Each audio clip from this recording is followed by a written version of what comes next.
distancing requirements. There we are. Now we're live streaming. We are all practicing physical distancing. Members of council, executive management, and the city clerk are participating via video conference. Senior leadership team who have reports on tonight's agenda are available. They're not visible, but they can answer questions as needed. As always, the first item on the agenda is the consent agenda. I'll read out the title associated with the staff reports or the recommended motions from the items and staff reports. Please ask that it's held if you want to discuss it further. If an item's not held tonight, it'll go forward to City Council next week for final consideration. We have no reports of reference, special or advisory committees tonight. Staff reports. Tonight, the first staff report, investigation of implementing a bike or scooter share pilot program. No holds. That is approved. Next staff report is an investigation of strategies to advance the active transportation mode share and active transportation infrastructure funding. No holds. That's approved. The next item or staff report actually was withdrawn by staff. That's the amendment to the addressing policy. I know you're all disappointed. You were looking forward to a lively debate over the addressing policy. We will have that at a future council meeting. The remaining staff report is the Economic Recovery Action Plan. Okay, no holds on that item. It is approved. And I'll maybe just make some notes on that one when we get to the announcements, as it's a fairly significant piece. Items for discussion. The first item tonight, placed by Councillor Jim Harris, feasibility of implementing parking restrictions, Tomlin Court, Dixon Court, and the north side of McMillan Court. No holds. That is approved. We have an item concerning a confidential potential acquisition of property matter on Wellington Street. Hold. Hold. Held by Councillor Morales. Finally, we have a request to the provincial government to reverse proposal to remove ranked ballot options for municipal elections.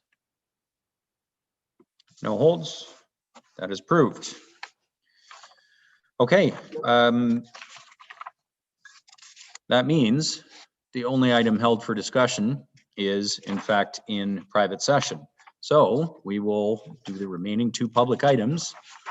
Notwithstanding the delayed start, we're getting to inquiries pretty early in the evening. Deputy Mayor Ward, do you have any inquiries of staff? I have none. Members of General Committee, any inquiries of staff? Councillor Natalie Harris. Thank you, Mayor Lehman. I was hoping I could just blend this in with the announcement that I would like to make. Let me just pull this up here. I didn't expect to get to this so quickly. I want to announce / inquire that it is Ontario Living Wage Week. And my question to Ms. Cook is, when can we expect the staff report that we had requested, I believe last year, on Barrie being a living wage municipality? Ms. Cook. Through you, Mayor Lehman, to Councillor Harris. It is anticipated that staff will be bringing back this information in December of this year. Great. Through you, Mayor Lehman, thank you so much. And for people that want to learn more about living wage, you can go to ontariolivingwage.ca, and I look forward to getting that staff report. Thank you. Thanks, Councillor Harris. Any other inquiries of staff?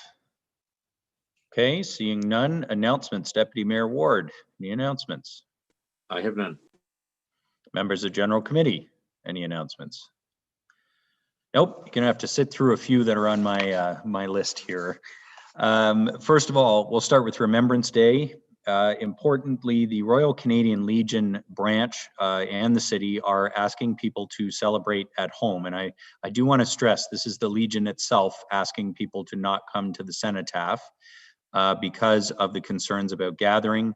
Obviously with veterans, many of whom are at an advanced age, they are particularly vulnerable at any kind of gathering, so we will not be having an in-person ceremony, unfortunately, this year due to COVID. That is to protect people who are vulnerable to the virus. Residents are advised against gathering at the Memorial Square Cenotaph on November 11th.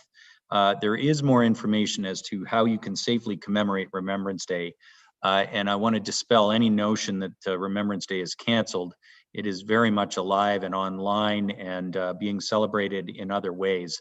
It is critical that, of course, we continue to recognize our fallen and the role that men and women in uniform have played in our country and continue to. But we cannot have the in-person ceremony. So go online if you can, barrie.ca/events. There's a whole bunch of information there regarding the events that will be held, broadcast online, made available, and also some tips as to how you can celebrate yourself in remembrance.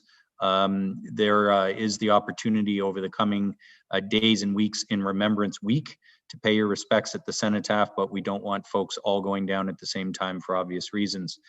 Also of note, of course, this year veterans can ride Barrie Transit free of charge with one companion all day on Remembrance Day, just by showing anything that identifies your status as a veteran. Other announcements, the city is currently developing a community energy and greenhouse gas reduction plan to help suggest ways for residents, businesses, and different industries to use energy more efficiently. To help build our successful plan, the city is asking public to provide feedback on how to reduce energy consumption in Barrie. You can get involved by visiting buildingbarrie.ca, taking the community conversation survey, which is open for the next 2 weeks online. Thanks to Councillor Gary Harvey for providing this information. It's Canadian Down Syndrome Week. Every year from November 1st to 7th, we celebrate those we love with Down syndrome just a little bit extra and encourage everyone in our community to see the ability, and that is the hashtag, see the ability.